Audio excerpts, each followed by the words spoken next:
how much exercise should you perform if you get sick all the time? And this is a problem that I see quite a bit in my practice. And it could be endurance athletes, it could be a strength athlete. But what you have to be aware of is that if you're getting sick all the time, the amount of exercise could be a factor in that. Behind me, I have this graph, and it's from the International Journal of Sports Medicine. And what they did was they wanted to look at the risk factor of URTIs, which stands for upper respiratory tract infections. So they wanted to see with exercisers, the subjects, the above average, average, or below average of getting a URTI. And they looked at sedentary subjects and moderate exercisers and then very high exercisers. And I'll go over this terminology. Typically in the literature, when they say it could be very high intensity exercise, it sounds like it's, or in strength training, we refer as high intensity as high loads. But what the researchers are referring to is a high amount of exercise.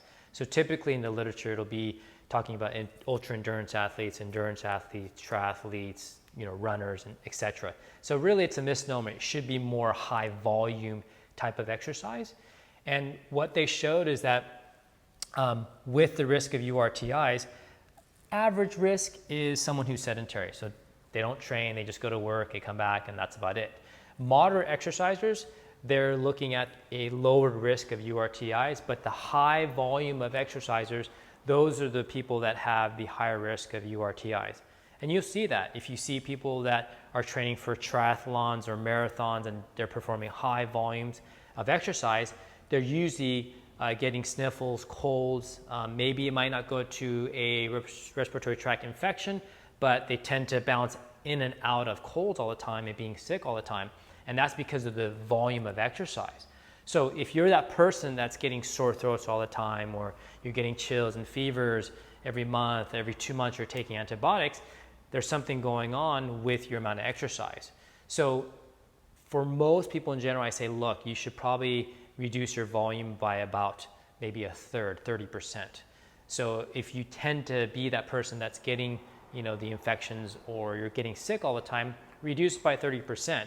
I'm all about people exercise as much as they can, but usually it's the volume that usually compromises the immune system and suppresses it versus the intensity.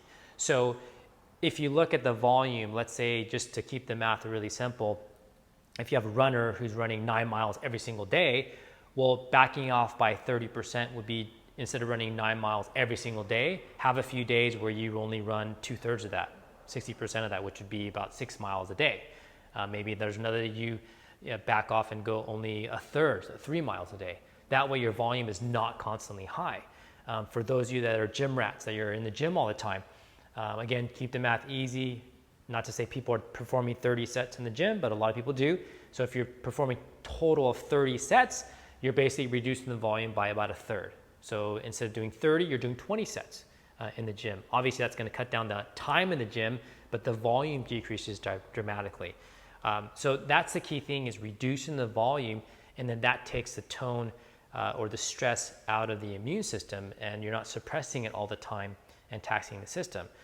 The other issue to be concerned with is that this study is not looking at all the other stress factors. So if you're in the season of your life, or in a chapter of life where you're moving to a new state, a new job, and you're buying a home or remodeling a home, selling a home, well, those are all life stressors that can accumulate. And then when you add a high volume of exercise, or you decide to train for a marathon or the local half Ironman, that is another stressor to the system.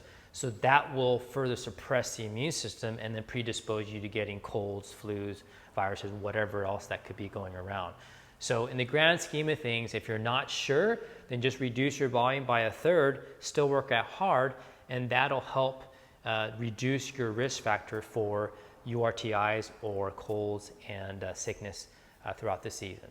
Until next time, eat well to feel well.